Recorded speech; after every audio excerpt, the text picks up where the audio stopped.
Is our mission impossible? Who decides? Belief and persistence can make the impossible possible. And that's our topic on this episode of the Educators Among Us podcast. Welcome to the Educators Among Us podcast, where we share motivational messages and inspiring stories for and about educators.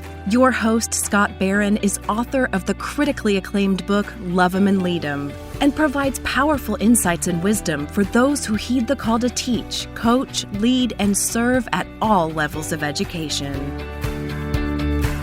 This is Scott Barron, and I am truly honored to be your host for the Educators Among Us podcast. We get to share perspective and encouragement and just stories about those who lead in all aspects of education. Teachers, coaches, administrators, board members, those who work in the finance office, in the HR office, in the front office, everywhere. There's so many people that are involved in an education system and delivering a remarkable experience that changes lives. We know that, of course, every educator is a leader and every leader is an educator. And so the work that we do here is really designed just to remember the calling of the work and to provide some encouragement through the journey, because it is hard. There's always things that are coming at us and seek to try to discourage us and distract us. And that's a bit of what especially our message is today is knowing that, sometimes it can feel impossible, but we know that we can still persevere, right? Mission Impossible. It's a great TV show back in the day. And of course, several movies have come out. The Ethan Hunt has been a star, with Mr. Cruz. And there's certain lines from that show that are, they're kind of memorable, right? There's, should you or any of your team be caught or killed, the secretary will disavow any knowledge of your actions. It's like, hey kid, you're on your own. There's nobody's got your back. You're done. That was part of the risk that was taken on by the team. And then should you accept this mission, right? Should you accept this mission? Then, and back in the TV show, there was this tape will self-destruct in 5 seconds. And of course it starts to smoke and there's all this drama, right? And so, Mission Impossible, right? Hey, who gets to decide if the mission is impossible?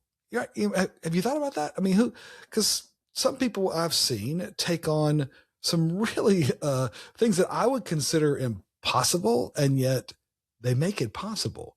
And there's remarkable stories of athletes and musicians and inventors and entrepreneurs who have done it. And especially today, even in the last few years, we've seen remarkable innovations, things that 5 years ago, certainly 20, 30, 100 years ago, people would have said, that's impossible, right? I love the line from G.M. Trevelyan, which said, hey, never tell a young person that anything cannot be done. Right? Don't say that, right? Because God may have been waiting centuries for someone ignorant enough of the impossible to do that very thing. I mean, certainly as educators, we recognize that we don't know what our students are capable of. Often we don't even know what we're capable of, much less them, right? And when you listen to those stories, I remember listening to the stories of the Winter Olympics that just concluded, and the athletes, listening to their stories, it kind of had a pattern to it. It revealed a pattern of some of the challenges that they had been up against and how they navigated through that, right? The common thread was an ability to see beyond what was possible. They turned something that was what to some was impossible. They made it possible, at least what others deemed to be so, right? And to pursue a goal with passion and practice, right? It wasn't something that just decided they wanted to do and ta-da, they kind of showed up and they got a medal. We know that's not the way it works, right? They had to have a persistence. There was a persistence in belief, right? They had to keep believing that it was possible. They had to keep believing in themselves. They had to keep believing that they really wanted this, right? There was a persistent effort. I mean, they had to work at it. They had to develop new habits and skills, and they had to develop strengths and navigate strategies. It was a persistence of effort. There was a persistence of coaching, right? People had to pour into them and teach them how to do these things and give them feedback and help them improve. That coaching makes a big difference.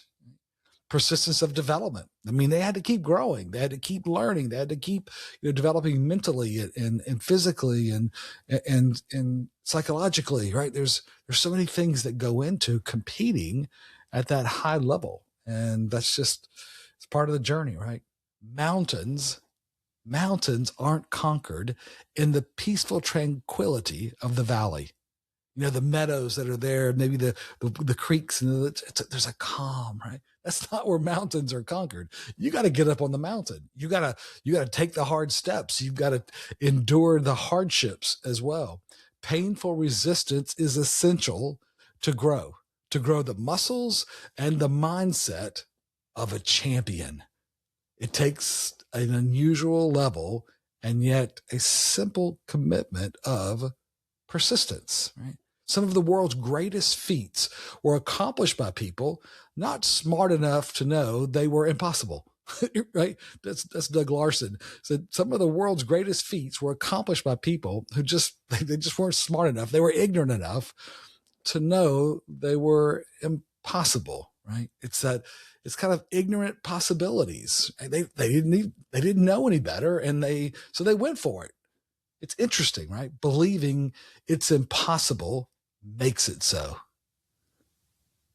Did you catch that? Believing it's impossible makes it impossible. Dreams will at first appear impossible. Those dreams that challenge status quo, those dreams that create things out of nothing sometimes, right? Those dreams are important, but faithful persistence against that resistance moves them into the possible. Right? It's that persistence that makes a difference. Add to that commitment, right? To add to that commitment, other people with shared belief and a willingness to walk that journey with us, right? When we surround ourselves with those kinds of people who will share in that walk, they'll coach and they'll encourage and they'll share in that personal pain that you're going to go through, right? That's where that progress transforms impossible into inevitable, right? It becomes inevitable. We're going to do it. We're going to figure this out. Sometimes the impossible is achieved because they didn't know any better. They were able to take on the challenge and they weren't willing just to look down. They weren't willing to look at the what ifs. That's a book I wrote one time called Yeah, But What If? Yabwe, right? Yeah, but what if? And a lot of people they hold themselves back because they're worried about the what if, and others completely reinvent themselves because they're willing to say, yeah, I know that people say it can't be done. Yeah, I know I've made a lot of mistakes, but what if? What if, right? Ignorance of the risks, it sometimes allows the success of many entrepreneurs and inventors and teachers and musicians and many others. Hey, let your eyes look straight ahead. This was counsel from Solomon in Proverbs 4:25-26. Let your eyes look straight ahead. Fix your gaze directly before you. In other words, don't get distracted. Stay focused on the goal. Give careful thought to the paths for your feet and be steadfast in all your ways. There's a massive advantage in being able to look straight ahead. Don't look off the path. Don't look down. Stay focused, right? Distraction is a dream killer. Distraction is a dream killer where we get off purpose because our eyes, they wander. They wander towards, sometimes it's personal disputes. We get caught up in other things around us with people and concerns and it starts to eat up our energy and our focus. Sometimes our eyes wander towards mind crushing scrolling. Right? It's whether it's in some form of social media or otherwise, we kind of get lost in it. And listen, this is a message for me as much as anybody else, because I sometimes get on that path and I lose focus. We all do, right? We have to know how to keep our eyes looking straight ahead. We allow our eyes to wander to time-consuming busyness. Man, I got a to-do list. It's so long. I don't know how. I'm getting stressed out. I don't know what to do. Keep your eyes focused, straight ahead, gazing directly on what your goal is, right? No one overcomes the friction by passively, reactively, just letting life happen. That's not the way it works, right? A champion fixates on staying true to the right path, on learning from the right people, on taking the right steps, on taking care of their heart, of their mind, of their body. Right? That's what a champion does. They stay fixated. They stay true to the right path. They don't allow their feet to wander. They don't allow their mind to get caught up. They don't allow their bodies to suffer the consequences of a lack of discipline. Discipline is destiny, right? It's how we use our time. It's how we use our energy. It's how we use our intellect. It's predictive. I mean, I can look at your calendar. I can look at your checkbook. I can look at how your diet, what you eat, and I can pretty accurately predict the probability of your success. We all can. We know it's there. It's actually really good data to reflect on, right? Discipline is indicative of our destiny. So persist in the impossible this week, my friend, refusing to be the resistance in your goals and theirs, right? Persist in the impossible, allowing yourself to stay focused, forcing yourself to stay focused, disciplining yourself to stay focused, keeping your eyes straight ahead, but also allowing others, not being the friction in their lives, finding ways to encourage them, to speak words of hope into their lives. As educators, our words have power. If we're distracted, we lose the opportunity to see the moment, to seize the moment, to provide those important words to say, hey, I believe in you. I've got you. I'll walk it with you. I'll even help coach you and do the other things. Hey, you can do it. You can do it, right? That's what educators do. And boy, it's a powerful calling. And it's one that we embrace because we make a difference. We change lives.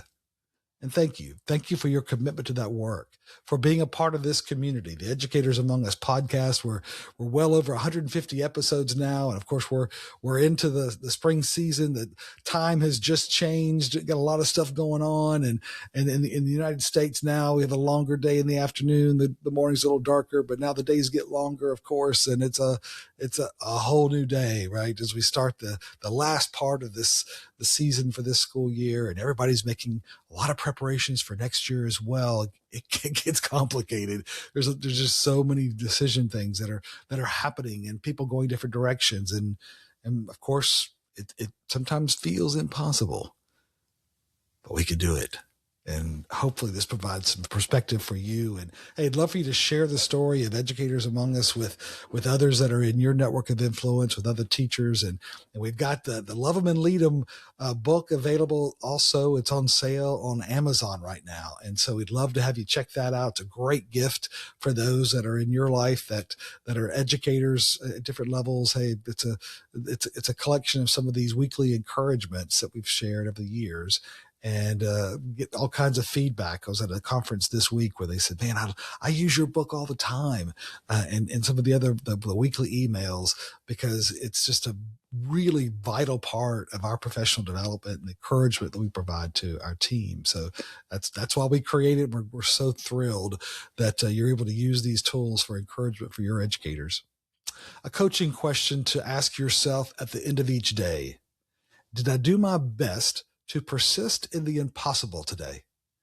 Did I do my best to persist in the impossible today? Love him and lead him, my friend. This is Scott. Thank you for joining us for the Educators Among Us podcast and for your courageous commitment to this noble calling. We get you and the challenges of this work. To stay connected with this community, be sure to subscribe to our podcast and weekly encouragement at educatorsamongus.com.